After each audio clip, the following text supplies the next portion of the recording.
Je rappelle rapidement ce qu'on a vu dans la vidéo sur l'embed.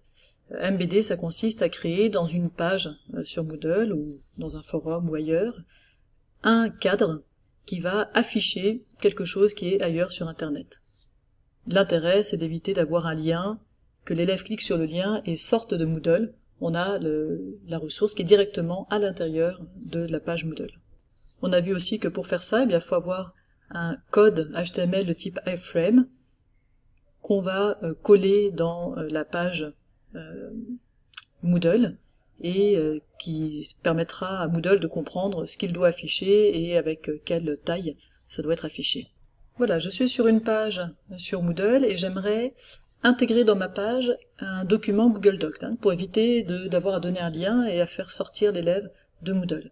Donc je vais sur le document qui m'intéresse, c'est ce document-là, et il faut d'abord que je l'ouvre vraiment, que j'aille jusqu'au bout de l'ouvrir, pas seulement le prévisualiser, que ce soit un PDF ou un doc ou un tableur, etc. Il faut vraiment aller jusqu'à l'ouverture dans Google Docs.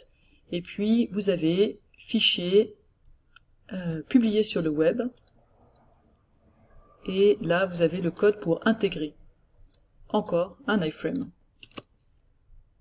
Je retourne sur ma page, je vais dans le code HTML, je dois éditer le code HTML, c'est là que je dois coller mon iframe, et voilà, c'est affiché. Alors là je vois que c'est vraiment pas assez grand, je peux vérifier ce que ça donne pour l'élève, mais c'est quand même peut-être un petit peu petit, alors c'est quand même déjà pas mal, c'est affiché à l'intérieur, mais vous pouvez modifier la taille de votre cadre. Donc je retourne ici dans l'édition de mon document, et je vais aller modifier le code. Donc la taille est déterminée par un petit paramètre qui s'appelle width, comme largeur, et height.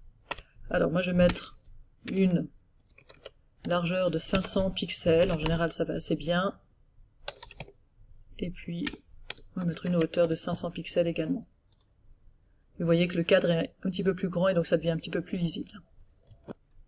Alors évidemment, ça ne s'affichera que si l'élève a les droits sur ce document, donc soit parce qu'il est public, soit parce qu'il est visible par toutes les personnes, par exemple d'EduGE.